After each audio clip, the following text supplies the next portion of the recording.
In the time before time, in an age that predates mortal understanding, there existed only the vast cosmic waters of Namu, the primordial goddess, the first mother, she who emerged from the infinite void.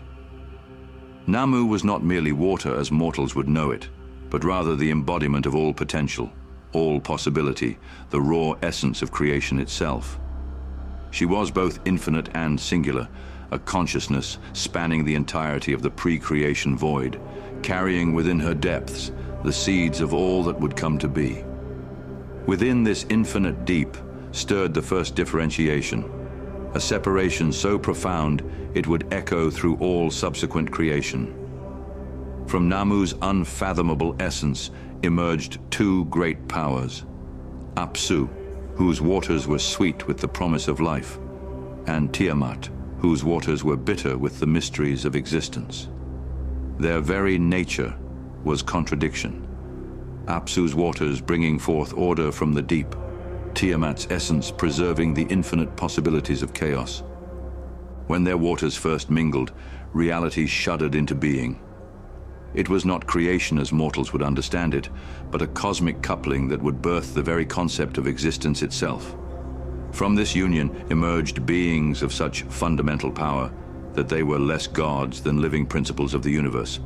Lahmu and Lahamu, the twin forces of manifestation, through whom raw potential could take form. Their movement, the first movement in all existence, created space itself. Their breath, the first breath in all existence, created time itself. Where they tread, possibility collapsed into actuality. Where they spoke, silence learned it was silence. From Lahmu and Lahamu came forth Anshar and Kishar, living embodiments of the above and below, the cosmic polarities that would give direction to all creation. Their very existence created hierarchy in the universe, establishing the first boundaries between higher and lower realms. Anshar's crown became the fixed stars, Kishar's feet, the foundations of all that would be solid. Then came Anu, supreme lord of the highest heaven, he whose very thoughts would become the laws of nature. His dominion was absolute, his authority unquestioned, for he was the first being to know himself as separate from the primordial waters. In his solitude, he generated Ea, master of the deep wisdom, keeper of the sacred me, the fundamental decrees that would bind creation into coherence. But these first gods were only the beginning. From the continued mingling of Ubšu and Tiamat came forth generation after generation of deities, each birth a cosmic event that reshaped the nature of existence. Gods of thunder whose voices created the concept of sound, gods of fire whose dancing taught matter how to change, gods of wind who gave movement its meaning. With each divine birth, new aspects of reality crystallized from potential into being. These younger gods, full of vitality and creative energy, began to shape the universe according to their various natures. Their dances created the first movements in the cosmos. Their voices gave birth to the first sounds. Their conflicts and reconciliations established the first patterns of change and stability. The universe was no longer a void, but a living, breathing entity, pulsing with divine power. Yet in their endless creativity, in their ceaseless motion and eternal dance, these young gods disturbed the primordial peace from which they had emerged. Their very vitality was an affront to the ancient stillness that had existed before them. Their songs, the first songs ever sung, echoed through dimensions that had never known sound. Their movements, the first movements ever made, sent ripples through the cosmic waters that had never known disturbance from ancient sleep. Yet this burgeoning creation, this explosion of divine energy and purpose, would plant the seeds of the first great conflict. In the depths of his ancient waters, Ubšu began to stir with growing disquiet. He who had existed in perfect serenity before the first differentiation of being found himself, assailed by the constant motion, the endless noise, the perpetual change wrought by his own offspring. Their creative force, itself born from his union with Tiamat, had become something he could no longer comprehend. The very power that had given birth to existence now threatened to make existence itself unbearable. The young gods, in their vital ignorance, continued their works of creation.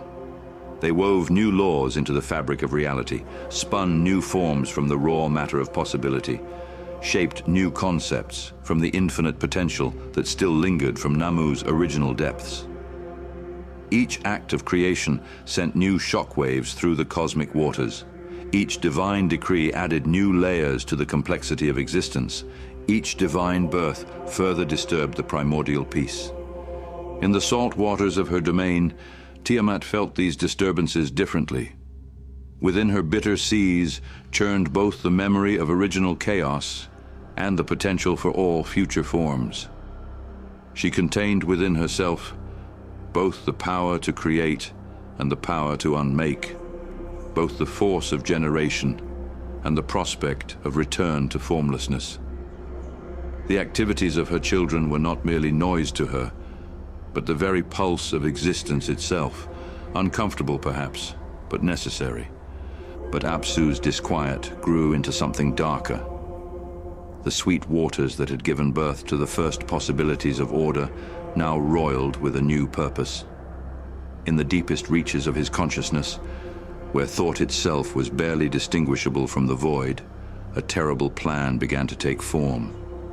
For the first time since the beginning of all things, destruction came into the mind of a god.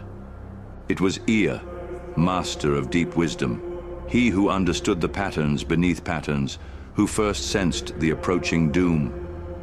In the space between moments, in the gap between divine heartbeats, Ea perceived the shape of Apsu's devastating design. To act against Apsu would be to act against the very source of his own being, to move against the foundation of existence itself. Yet to do nothing would be to allow all of creation to dissolve back into the primordial void, undoing everything that had been woven into the fabric of reality since the first differentiation of being. Drawing upon wisdom deeper than time, Ea began to weave a spell unlike any that had existed before. When the spell was complete, it hung in the cosmic waters like a tear in the fabric of existence. With it, Ea approached the sleeping form of his ancient father, whose sweet waters had given birth to the very concept of order. The magnitude of what he was about to do caused reality itself to hold its breath, for what was about to happen had never happened before, could never be undone, would forever change the nature of existence itself. With a word that created the concept of ending, Ea unleashed his spell. Apsu, vast as the cosmos itself, began to fade, the first fading that had ever been. His waters, which had existed since before time, grew still, the first stillness that was not peace but absence. But Ea was not finished. He took the lifeless form of Apsu, the very waters from which all gods had sprung, and established his dwelling place upon it. This was more than mere victory or practicality. It was a transformation of reality itself. The source of all creation had become a foundation for something new, something that had never existed before, a realm built upon the death of a god. But it was Tiamat, the great mother dragon, she who had given birth to all the gods through her union with Apsu, who felt this change most profoundly. The fabric of creation, so carefully woven since the first differentiation of being, began to strain and tear under the weight of her tremendous grief. Her pain and fury would unleash forces that had been contained since the dawn of time, threatening to unravel the very fabric of creation. From the essence of her own being, Tiamat began to birth new creatures, not gods, but abominations of form that should not be. 11 kinds of nightmare spawn she created: serpents, great dragons, scorpion men, fishmen, and other abominations beyond mortal comprehension. At their head, she placed a new son and now consort, one named Kingu. She elevated him above all others and pinned to his chest the great tablet of destinies, the very source of divine authority and cosmic law. The tablet of destinies had belonged to Enlil and had been his alone. It granted him the ability to transform present circumstances back into their original state, redefining the course of fate. But Tiamat had taken it, disrupting the order that Enlil had made, and instead bestowing this great power upon the nubile Kingu. The younger gods, faced with this overwhelming force of chaos and destruction, fell into despair. Neither Anu in his celestial throne, nor Enlil with all his mastery dared to face Tiamat's wrath. The very structure of creation itself seemed doomed to collapse back into primordial chaos.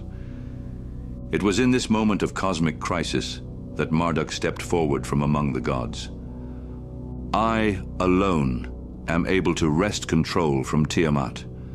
It is only I with the strength to retain order. But his offer of aid came with an unprecedented price, one that would forever alter the hierarchy of creation itself. He would face Tiamat and her army of monsters, but in return he demanded what no god had ever been granted: permanent supremacy over all other deities, the unquestioned position of king of the gods, until the end of time.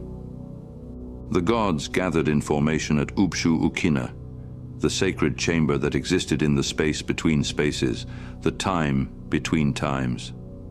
Here, where the divine assembly met to pronounce the threads of destiny, they would make a decision that would reshape the cosmic order forever. The very air vibrated with power as the great gods arranged themselves into sacred formation. Lahmu and Lahamu, the ancient ones who had emerged from the first mixing of waters, spoke first. What choice have we when chaos itself threatens to unmake all that is? Yet to grant such power to one god, this has never been done since the beginning of time. The assembly murmured in agreement, each voice layered among another like the harmony of a yellow dawn. Anshar, father of Anu, rose to address the gathering, his voice with the music of the earth as he spoke. If Marduk is indeed to be our champion, if he is to bear the terrible burden of facing Tiamat, then he must first prove worthy of such authority. No god has ever held such power. To grant it would reshape the very hierarchy of creation itself. The testing of Marduk would become legend. In the center of their sacred gathering, the gods created a constellation, great arcs of divine light that canvassed the black void, and that had existed since the first morning of Anshar. This would be Marduk's trial, to demonstrate his power over reality by speaking this constellation out of existence with a word, and then returning it with another. All of creation held its breath as Marduk stepped forward. His 4 eyes blazed with inner fire, his 4 ears hearing the deep yawn of the earth. Opening his mouth, he spoke a single word of such profound power that it caused the constellation to vanish from existence, not merely becoming invisible, but ceasing to be entirely. Then, with another word, he called it back, each star returning to its precise position, unchanged by its passage through non-existence. The gods watched in awe, for such power over reality itself had never been witnessed before. They each agitated within the divine formation, and rain went down to the lands below. "It is decided," they proclaimed in unison, their voices again merging together, this time with rising power. "Marduk shall be king." What followed was an investiture unlike any before or since. Each god contributed a portion of their power to Marduk, enhancing his already formidable might. They presented him with weapons of impossible power, weapons that best represented the greatest gifts that each god could give. The bow that could pierce the soul, the net that could entrap chaos and bind it to order, and the mace that could shatter form. The 4 winds they placed at his command, and to these he added 3 more of his own creation. For 7 winds, storms without equal. As Marduk's power grew, his divine form expanded to cosmic proportions. Lightning cracked round his limbs, a fire burning in his breast. They brought forth his chariot, a storm given physical form, drawn by 4 divine horses that tore at the air. The gods each wove blessed enchantments into his armor, ancient spells of protection. Each gift made him stronger, each blessing more mighty. No longer was he merely Marduk, son of Enki.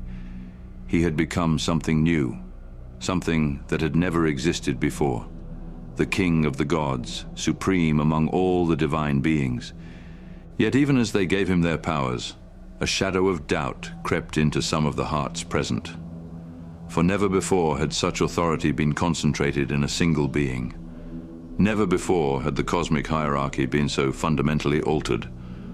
But the threat of Tiamat was supreme, and her forces grew stronger with each passing moment, and it was not known if even Marduk in his new radiance would be able to match her power. As the investiture reached its completion, Marduk rose to his full height, his form stretching across the very sky. His voice, when he spoke, caused all of creation to tremble. "I am Marduk. I go to murder our ancient mother Tiamat, and I will tear her apart. I will ensure order for all eternity." The assembly watched as he prepared for battle, knowing that upon his success or failure rested not just their own fate, but the fate of all existence. The cosmic order itself hung in the balance as Marduk mounted his storm chariot and set forth to meet his destiny. The great chamber of Ubšu-ukkinna was rent with energy, cycling through divine shapes that formed the world. Marduk had once been a god of storms and judgment, but now he stretched across the sky. Those who had gifted him their powers stood in awe of what they had created, with the weapons they had granted him, the bow, the net, the mace. But it was the winds that truly marked his transformation. The four winds gifted of the gods swirled around him in a constant tempest, and the three he had created himself. Storms of such violence they could strip the flesh from mortal beings, roared their readiness for battle. The gods watched as he took up the reins of his chariot. The moment had come. Marduk gathered his powers around him like a cloak of stars. The seven winds howled their battle songs. His divine weapons hummed with barely contained power, and the expansion of his form stretched out to sense the distant chaos that was his destination. Without another word, he urged his chariot forward, and all of what was parted before him, and he began his journey to confront Tiamat. Marduk's storm chariot thundered across the void towards Tiamat's realm, and his approach was heralded by the world. Stars flickered and died in his wake, forms trembled, collapsed, and were remade, and his winds howled out songs to cover the sun with clouds. Beyond mortal sight was the realm where Tiamat dwelled, a place of red madness. Here, somewhere outside of existence, bitter waters of uncreation churned and roiled.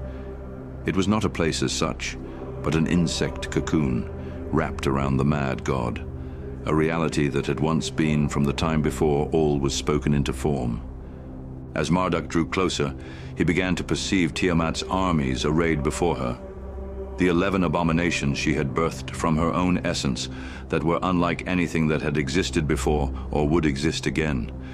Their existence was an insult to Marduk in his glory. The serpent dragons, with scales reflecting all light and venom that rent bronze. The snake men, with forked tongues and evil eyes, who collected souls. The scorpion men, with pincers terrible and crushing like the stones that fall from high mountains. The fishmen swimming through air as if water, experts in the cruelty of the dark depths of the seas. The bullmen, horns sharp and striking, hooves marking craters wherever they charge. The mad dogs, drooling acid, with barks that could drive gods to madness. The storm demons, with bodies of a cruel living lightning, each roar a deep clap of terrible thunder. The fish goats, disgusting, shifting and sliming, to Marduk's four eyes were terrible to behold. The lion men, with black eyes, even more cruel than their claws and fangs, hungry and gnashing for the flesh of a god. The horsemen, faster than thought, dashing and trampling those who'd oppose them. And worst of all, the great dragons, with wings spanned wide like a great void dotted with stars, and cunning scale-brained plans of undoing. And at their head stood meek Kingu, Tiamat's new son and incestuous consort. The tablet of destinies blazed from his chest like a baleful star, its power radiating across the expanse. This sacred object, stolen from the gods themselves, gave him authority over what could or would be in the world. His voice carried a warning, a challenge that made the void itself shudder. The young gods send a child to face the mother of all creation, Marduk. Today you will see the force that formed the world, which is also the one that can undo it. A power that existed before your first breath, a power that will remain long after your last. A time, that destiny tells, is not long from now. With those words, great terrible Tiamat began to reveal. She collapsed into view as a cascading madness, simultaneously as dragon, as sea, as then storm, and great void. Her exact shape and size defied comprehension. The stars could have been lost in her coils. Her many mouths chattered with curved teeth and forked tongues, things beyond language that could never be known, with countless eyes that saw past, present, and future at once. When she moved, reality rippled round her, like a squid in its black, inky water. When she roared what was a song of the memory of the time before time itself. Marduk drew his storm chariot to a halt before this raw chaos. Even with all his newly granted power, even with his cosmic form and divine weapons, he felt the weight of this moment, the confrontation that would determine all. His 4 eyes blazed as he took in the scope of what stood before him. His 4 ears rang with the cacophony of uncreation that came like a smothering mud from Tiamat's nest. "Ancient Mother!" he called into the void, with the bright light of the harmonies of the gods who had entrusted their power. Tiamat responded with something like a laugh, a jagged breaking wave, reality unraveling, order dissolving back into a previous form, into chaos. The space between them began to warp and twist with Tiamat's presence. The 11 abominations bristled and surged, waiting to be unleashed. They foamed at the mouths and shrieked, their eyes wide eager at the prospect of devouring the flesh of a god, of tearing apart his soul. The tablet of destinies blazed ever brighter on King's chest, its power unbridled, too great for Marduk to allow. But Marduk stood firm. The 7 winds swirled around him, the 4 gifted by the gods and the 3 he had created himself, forming a brittle barrier against the hideousness that was before him. His divine weapons hummed with power, the bow that could pierce the soul, the net that could entrap chaos, the mace that could shatter forms. Tiamat did something like rearing upward to some full, impossible height. She blocked out the stars of the void. Countless searching eyes came from all directions, fixing upon Marduk, the scrutiny of an ageless knowing from deep before the earliest times. Her first weapon was not physical but conceptual. She began to speak the ancient words that formed the world, the words that could also destroy it, unfolding it back to what it had once been before. The basic forms between them began to break apart, all shapes found in nature and on clay tablets, and her abominations clutched out towards him. Marduk knew this was the moment for which he had been prepared, the confrontation that would determine whether order or chaos would reign supreme. As Tiamat's forces rushed toward him, he raised his bow, its string humming with power. But before he could loose his first arrow, he would need to counter the words of unmaking that were already beginning to dissolve the space around him. Tiamat's words tore at the world, great trembling ripples across air and the things that lay behind it. Marduk acted. Rather than reach for his weapons, he opened his 4 mouths and began to counter her speech with words of his own, not the ancient language of uncreation, but new words of power, invested with the harmonies of the gods that had granted him. Where her words sought to unmake, his words worked to hold strong, and they set down strong lines that could not easily be broken. The world itself shuddered and cracked and strained. Tiamat's 11 beasts were caught in the crossfire, some torn and twisted, some lifted or limbs broken, as the transforming plane of existence struggled around them. Seeing her children suffered and spent, She released them to charge forward in a foaming mad fury. The serpent dragons, with black scales and venom, were caught and twisted in the collapse of the form of the world, breaking apart into nothing.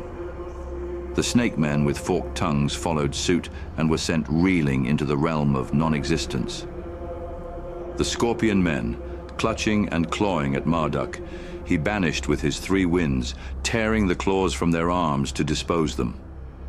The fishmen, swimming through air, were drowned in a thick static from clouds that Marduk sent over, which smothered them. The bullmen, with their horns charged from the rear, but were left shattered when Marduk with his mace intercepted. The mad dogs in Marduk's ears rang their terrible bark, so he struck out with his arrows and destroyed them. The storm demons, all lightning and sound, were swept up in the 4 winds of the gods, and their forms torn apart from their essence. The fish goats, already unstable, were quickly dissolved when the words that were spoken began to disrupt the world around them.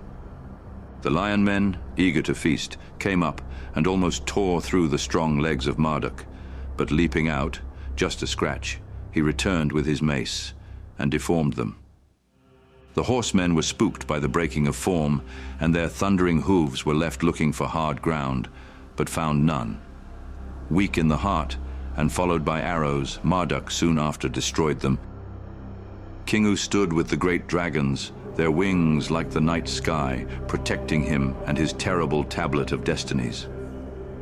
He began to attempt to bring back the disposed, all those terrible 11 beasts that Marduk had destroyed. Kingu began to rewrite the reality around him, revoking all that happened, bringing them back to fight Marduk again, and to reduce him to nothing so that the great dragons could greedily feast on his soul. One by one, the great evils returned. But Marduk was ready. With his great net, he placed it beneath where their forms were returning, and catching them, laid them out tight against the black canvas of the void. Screaming and tearing they all were, but for them it was fruitless. Marduk pressed them into the sky, reducing them as they struggled and glowed white-hot with rage at their fate. Until finally, ordered and neatly, the 11 creatures were etched into the sky forever, bleating helplessly among the stars with which they were fixed for eternity by Marduk's great net. Now, meek Kingu was whimpering, and Marduk's 4 eyes turned to seek him, and to undo the wrongs that had put such great power in weak hands. With a thrust of his mace, Kingu was cast out from the world.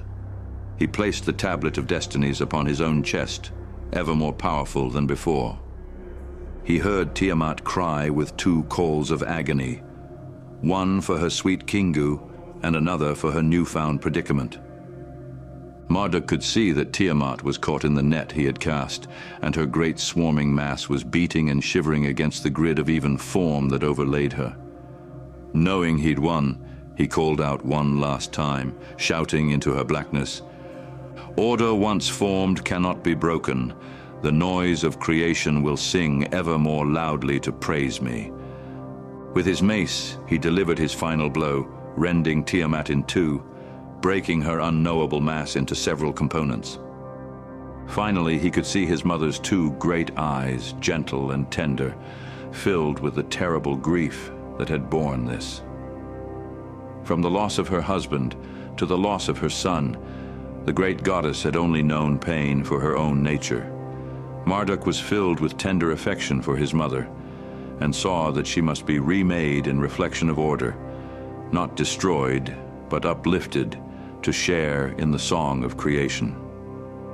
Marduk could see his mother's gentle body beneath the net. He stretched her skin across the void, creating the dome of the heavens. From her ribs he fashioned the great vault that would hold back the cosmic waters, and so Marduk embarked on fashioning a new world of form and order. From her eyes began to flow great tears that flowed down from her realm to the earth, forming 2 mighty rivers, the Tigris and the Euphrates. Her rage became the storms, but now bound by laws and seasons rather than chaotic fury. The mists that would water the earth emerged from her breath, transformed from destruction into sustenance. Each part of her divine form held within it the potential for both order and chaos. Marduk's genius lay in binding these forces into useful forms rather than destroying them entirely. But it was the lower half of Tiamat's body that would provide the foundation for all mortal existence. Her legs became the great pillars that would support the world. Her belly transformed into the mountains and hills that would shape the landscape. Her hair became the lush vegetation that would cover the earth, and her blood formed the salty seas, bitter waters now given purpose.